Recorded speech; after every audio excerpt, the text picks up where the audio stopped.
Whether you want to concentrate on your business or you want to concentrate on meditation. To get peace of mind or you want to concentrate on any work in the world, it means that you can do any work. It is very important to concentrate on something. Only then can you get success in it. But this work is not so easy, but it is not impossible either. In this video, you will hear a story after listening to which you will be able to understand well that our mind is on some work. Why does it feel so, and what do we have to do to concentrate? But for this, first of all, you have to concentrate your mind in this story, and this will be your first step in the journey of concentration. So let's start the story. Once upon a time, like every day, Jesus was teaching meditation to his disciples, and then one of his disciples said to Jesus, I have been very confused for many days. One question has been troubling me for many days. I tried very hard to know the answer to that question, but I could not find the answer to that question. Will you give me the answer to that question? Jesus said yes. Ask what you want to ask. Then the disciple said, Jesus, whenever I drink water, my thirst is quenched, or whenever a person drinks water. If someone drinks, his thirst is quenched. Water works the same for everyone, that whenever someone drinks water, his thirst is quenched. But why does it not happen in the case of meditation when we all do meditation according to the rules mentioned by you? Some of us reach the stage of meditation very quickly, and some people reach the stage of meditation after some time, but there are some who are never able to reach the stage of meditation. This is the only question I have. It is disturbing again and again that when all the people are given water to drink together, and only one water is given to drink, then, by drinking that water, everyone's thirst is quenched. There will be no one whose thirst is not quenched.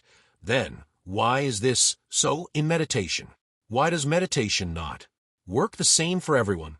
After listening to the disciple, Jesus said that, actually, your question is that when you sit for meditation, why does your mind not concentrate on it? And why is it that some people the mind concentrates on meditation very quickly, some after some time, and some do not concentrate at all? The disciple says yes, Jesus said that lack of concentration in any work is not just your problem, it is everyone's problem. But don't worry, you will get the answer to your question tomorrow. Tomorrow, a person from the village has invited me to his house for dinner. That is why tomorrow, when I leave to go to his house, you also come with me. The disciple said, Okay, Jesus, tomorrow I will come to your house. I will definitely come along. The next day, when the Jesus started leaving, the disciple also started walking with the Jesus. After some time, both of them reached the house of a businessman living in the village. The businessman welcomed both of them and asked them to sit, and he himself also sat with them. Then businessman asked his wife to serve food for all three. All three sat down to eat. As soon as businessman took the first bite, he immediately shouted angrily at his wife and said, What kind of food is this, which has no taste? And in anger, he left the food and went away from there. Seeing all this, his wife became very embarrassed and said to the Jesus and his disciple, Please forgive me. You wait for a while, and I will prepare delicious food for you. Jesus said to businessman's wife, said, No, there is no need for this. Don't worry, this food is very tasty. And then both of them started eating. After some time, both of them ate the food, but Jesus left 2 bread on his plate and said to businessman's wife, Can you pack these 2 bread and give them to me? His wife tied both the bread and gave them to the Jesus. After this, both of them started leaving from there, and before leaving, they met that businessman. The businessman regretted his behavior, and he met both of them. He started apologizing for his kick. Jesus said no problem, and both of them left from there. On the way, the Jesus asked his disciple how he liked the food. The disciple said, Jesus, the food was very tasty. Liked it very much. Jesus asked, Did you like anything other than this? Didn't feel anything else means you didn't understand anything else. Disciple know Jesus apart from this. What else could I feel? I felt good after eating delicious food, and my hunger also went away. Jesus said the food was really very tasty, but not the food that was served to us. The same was served to that businessman also. Then why did that businessman not like the food? Hearing this, the disciples started thinking and said to the Jesus, "You are absolutely right." Jesus, I did not even think about it. Please tell me something. Jesus said that you keep walking with me. While walking, both of them went very far. The disciples said to the Jesus that we are not on the way to our monastery. Where are we going? The Jesus said that you just keep walking. Then, after walking a little further, the poor man came before the Jesus, and he fell at the feet of the Jesus and said, "Help me. I have been hungry for the last 4 days. Give me something to eat." The Jesus made the poor man sit under a tree and take the 2 bread he had packed, gave them to that poor man. As soon as he saw the bread, the poor man quickly took it and started eating. While eating, tears were coming out of his eyes. He was eating while crying, and he was making gestures with his hands as if he were you are saying to some invisible power, "Thank you very much for this bread." After eating the bread, the poor man thanked the Jesus. The Jesus asked the poor man what the taste of the bread was. The poor man said that there is no taste in it. There is life in it. This was not bread, but God himself was life in it. Saying this, the poor man went away from there. The Jesus said to the disciple, "Look, the food was the same, but that businessman did not find any taste in it. I found it delicious, and you also like the food. And this poor man did not taste the food, but he saw God and God in it." This shows that we all get different satisfaction from the food we eat, like the first person, i.e., that businessman does not get any satisfaction from it. Second is us, who get little satisfaction, and third is this poor man, who gets immense satisfaction. The same thing applies to meditation also. The more hungry a person is for peace of mind, the faster he will progress in the depths of meditation. And this can only be done by a person who knows well the benefits of meditation and who knows what he will get by going into the depths of meditation. Hearing these words of Jesus, the disciple got the answer to his question. The disciple told Jesus, thanked him, and both of them started back towards the monastery.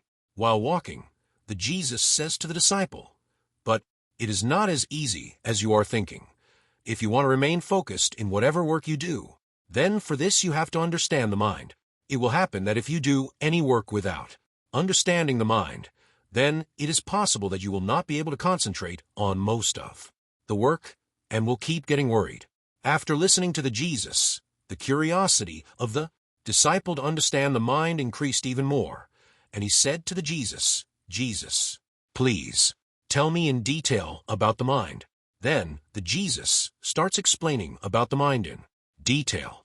The Jesus says that the mind is so fickle that if it is not controlled, then the person starts feeling restless, and this restlessness disappears from the mind within a moment.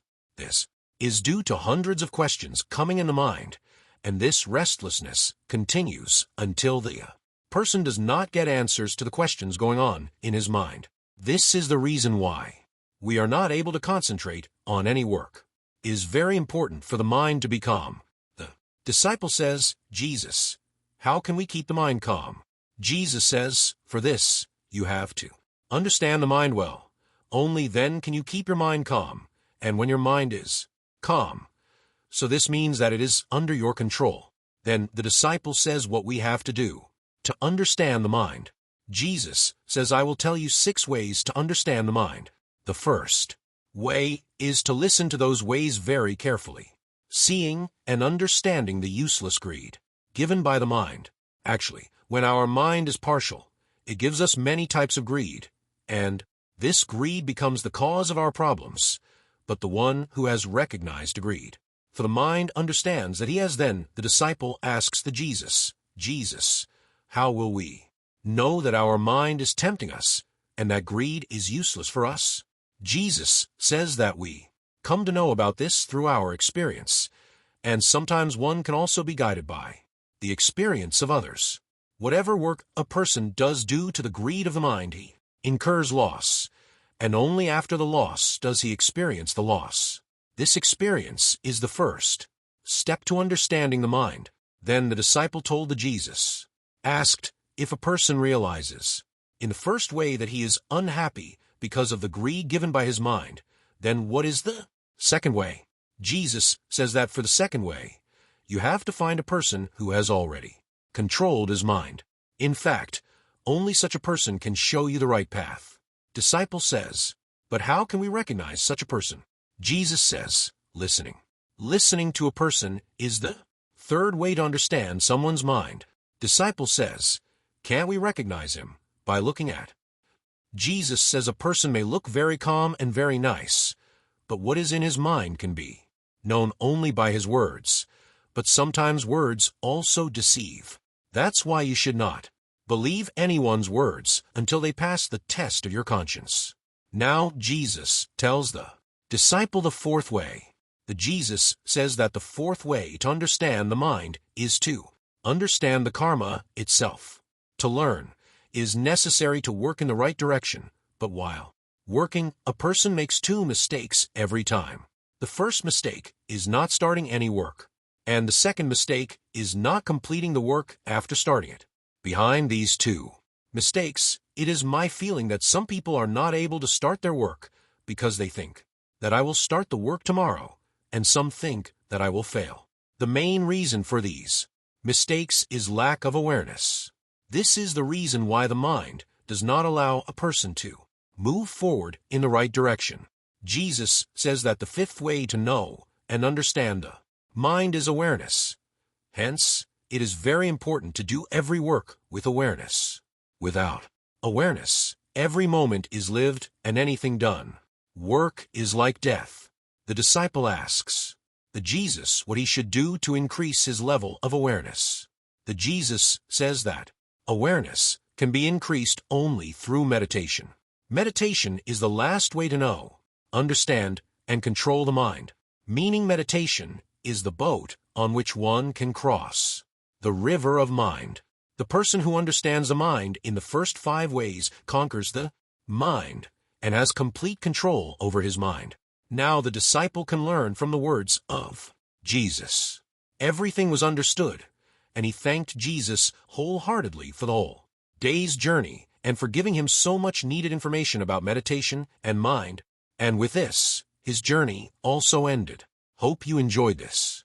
You must have learned something from a video. How did you like this video? Do tell us by commenting in the comment box, because only when you comment do we come to know that our hard work of making the video has been successful. Share this video with such friends so that they can also learn something from this.